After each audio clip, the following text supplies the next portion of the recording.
What's up, everybody? It was a hectic, crazy, but awesome weekend for SummerSlam. Let's get into the review. Before I begin this review, I do want to announce that I did get to go to the Superstore and a meet and greet with an autograph from Damian Priest at the American Dream Mall, because I live in New York. I'm down in Alabama, dropping my sister off at the University of Auburn for her college. But right now, I'm at the hotel working on this, and I'm hyped for the video. I just want to let you guys know kind of what I did for the festivities for SummerSlam going in. We got out the SmackDown review that night, and it is Monday, but I am going to try to get this out right away. Here we go. All right, let's get into this. First match, we got Roman and Jay. I predicted Roman and Jay to win that match. They did. Very good. Couple insane spots. Roman taking flight over the top rope. Almost dying. That was insane. Guy almost killed himself flying over onto his neck. Bronson Reed put on a show. Braun Breaker bullied Roman Reigns in the first half of the match. Roman Reigns at the end ended up taking a spear for Jay, showing where his loyalty is. Jay ended up picking up the win for them, grabbing the pin. As it was speculated, Jay might turn heel. He did not. And that's how that match went. It was very simple. The Shula Fala is still with Bronson Reed, though. Let's move into our second match. Roxanne Perez and Raquel Rodriguez versus Charlotte Flair and Alexa Bliss for the women's tag titles. That match was okay. Look, they did what they could in the ring. 4 really solid competitors, so I thought it was decent. Like, if I would rate the match, I'd give it like a 3.5, 3.75, something like that. It was in-ring solid. The storytelling was more built around the Charlotte and Alexa "We Are Not Friends" thing, and kind of just throwing Roxanne in with Raquel. It worked so well.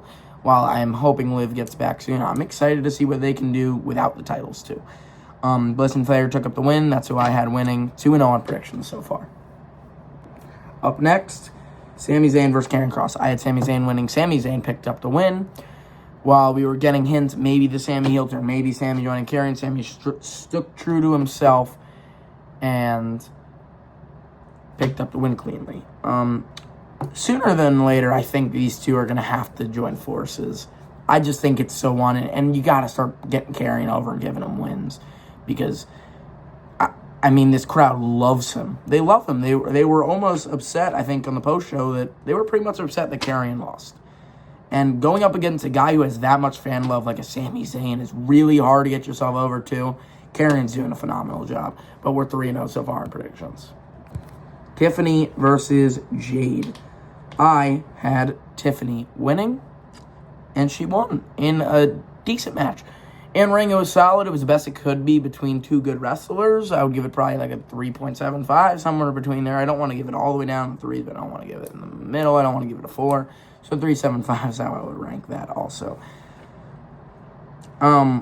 I don't really have much to say on it. There's no iconic, cool spots in it, but the build was horrible. I wasn't excited for this match. I knew Tiffy was winning. I think you have so much more you can work with her, and I'd like to see what they push her into next. RK Roll, a.k.a. Randy Orton, and Jelly Roll versus Logan Paul and Drew McIntyre. Logan Paul and Drew McIntyre are picking up the win. I can't doubt Logan Paul anymore. This guy doesn't lose. He doesn't lose matches. It's incredible. He's undefeated at WrestleMania. Last year lost at SummerSlam, but it's probably undefeated there too. I don't know. Really crazy match. I wish I could do it on the hotel bed here, but I can't even do what Logan Paul's doing in the wrestling ring right now. Top of the post, just jumps 50 million feet in the air, cracking him like he's stone cold, primes over the head, jumping through the table, absolutely crushing it. TV on the bottom of the table just shatters. Jelly rolls out. It looks like Jelly Roll out and done, but then Jelly Roll comes back in the ring, lays it down on Drew and Logan, but it just becomes too much for Jelly and Randy. Drew hits a Claymore. Logan Paul hits a Frog Splash on a Jelly Roll. 1, 2, 3. That's the match. I had RK Roll winning, and they did not win, so I am 4-1 on predictions at this point in the show. The main event, the match of the night, the one that everyone came from all across the world to see, everyone staying up at night to watch. Gunther versus CM Punk for the World Heavyweight Championship. I had CM Punk winning with a Seth Rollins cash-in, and that is exactly what we got. A banger of a match, my opinion. I thought it was very solid. I thought two guys who aren't big on jumping off the ropes or going through... they put on a clean wrestling match without any shenanigans needed. CM Punk ended up picking up the win cleanly, hit 2 go-to-sleeps. The first one, Gunther was like leaning back, comes back for him, hits another, pins him 1, 2, 3. CM Punk is celebrating, raises up the title, but Burn It Down comes on. Seth Rollins comes out. He tricks all of us. Like, even the announcer team, Seth Rollins just here to taunt him. Seth turns around, drops the crutches, takes the knee brace off, comes down, hits CM Punk 2 times in the head with the Money in the Bank briefcase, and wins the match. It was unbelievable. I really, really enjoyed the match, and the cash-in was perfect. The rest of his faction came out. Paul Heyman, Bronson Reed, and Braun Breaker. Bronson Reed still with the Shula Fala around his neck. Braun Breaker looks like he might have actually seriously hurt his ankle, but I don't know at this point, because if Seth wasn't hurt, I don't know what an injury is. I might not trust myself with injuries, but that's off topic. What a great match that was. What a decent Saturday. For the card they put together, which I didn't think was really that good Saturday, they did the best they could. Seeing Roman and the first match was weird and not in the main event, but it was a good show. Let's move into Sunday. Let's move into Sunday night 2. Possibly better than WrestleMania. The whole show. These 6 matches, I could have put them up against all the, 13, 14, whatever matches they had at WrestleMania, and I'd say confidently I believe this was better. Let's begin with Rhea versus Io Sky versus Naomi, which kicked off the show. That match was very good. These women have put on a show in their promos. They put on a show in the match. They're incredible. I mean, Naomi picking up the win, that's who I had. So I am 1-0 on this night. She's amazing. She's such a good heel. I'm loving it. Proceed with caution, because Naomi is running the women's division right now. Hands down, one of the greatest matches I've ever been alive to watch. I watched old matches that might be better, but arguably the best match I've been alive for. Other than WrestleMania 40, which I did attend. The main event on Sunday. The Tag TLC.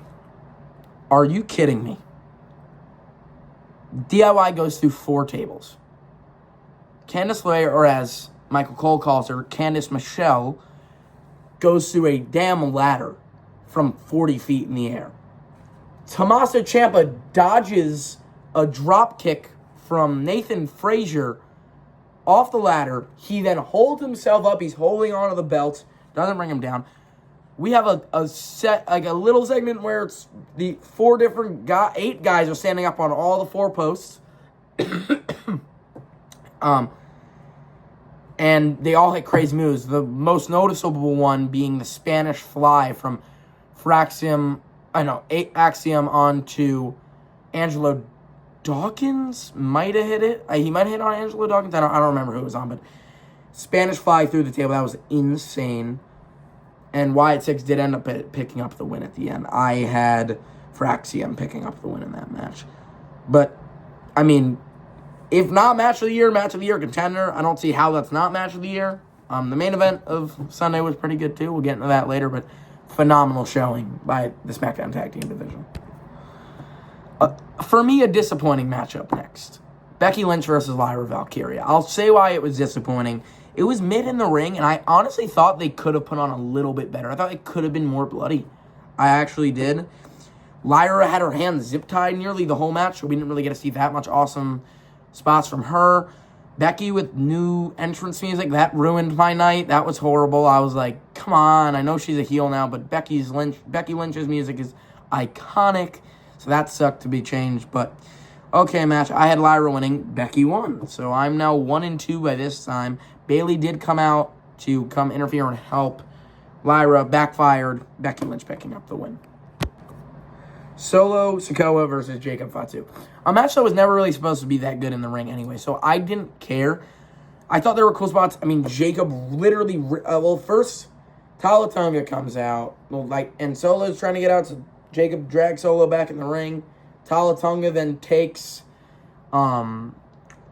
handcuffs Jacob to the steel cage.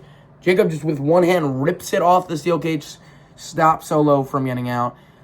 more random spots, and then Jimmy ended up coming out at a point, and Solo ended up crawling out the cage, grabbing the win. Then the beatdown became on Jacob, but Jacob then drags Tangaloa and JC Mateo into the ring, laying it down onto them, showing he is still dominant. I'd love to see another match between these two. I think it needs to happen. We got to get the trilogy. We got it at 9 of Champions, Solo one. Got it at SummerSlam, Solo one. I think you have to just make Jacob look strong at this point and can't just end this major feud that you've been focusing between the MFT and then Jacob Fatu and Jimmy Uso. But overall, it was a decent match. Dominic Mysterio versus AJ Styles. I had AJ winning. Dominic won. AJ Styles had one of his coolest entrances of all time. Came out with some Latino heat, dressed up in an Eddie Guerrero-inspired attire because it was 20 years since Eddie Guerrero's great SummerSlam match for the custody of Dominic Mysterio. And congrats on 20 years in the business to Dom. Solid match. Dom is just continuing to prove how damn good he is in the ring. I've enjoyed every single one of his matches as a champion, even against Octagon Jr. at Money in the Bank. I know it was short. I know it was a filler match, but it was still fun. And I think he's just doing a good job at keeping himself relevant with this title. I just want the Finn versus Dom to get set up soon. I can't wait until next year's WrestleMania. But it was a decent match. Dom ended up picking up the win. The main event, John Cena versus Cody Rhodes for the WWE Undisputed World Heavyweight Championship. I had Cody Rhodes winning. Cody Rhodes picks up the win. Did I want Cody to win? No, I wanted John Cena to win. I'm not a huge fan of babyface Cody. I wanted the heel turn. We didn't get the heel turn. I mean, the match was phenomenal. They start in the ring. It's great. Going at it. Bloody. They're hitting with chairs. Both these men are fighting like a heel. We then take it out of the ring. They're on the right side of the stage. Suplex through a fence. Then they go under the stage. Cena comes out, pops up through Cody Rhodes' usual entrance where he comes from the bottom of the stage, but he's holding Cody for an AA, hits it on the stage, takes him down. Cody ends up hitting a Crossroads, which ends up winning the match for him. No Rock. I'm done with that guy. I hate him. But that was all right, because after this match, John Cena's walking off. The show's about to go off air. Boom, boom, boom, boom, boom. The Beast Incarnate Brock Lesnar returns. And with all the controversy going on, his ties with Vince McMahon, he's back. Surprisingly, he's back in the WWE. I'm not fully shocked. I know we had a lot of rumors about it, but I just was starting to think, all right, I think we're going to go off. I think we're going to get a clean Cody win, and then we're going to push the heel turn in the upcoming months. But we got Brock Lesnar, and Brock Lesnar makes his way down, hitting a F5 on John Cena in the ring, ending the show. I think we're going to get those two at Clash in Paris because Cena is scheduled to be there. I'm really excited to see what that has to hold for us. Thank you all so much for watching. It was a really fun SummerSlam week, and I hope you guys enjoyed it too. Stay tuned for more videos. I will see you guys in the next one. Peace out.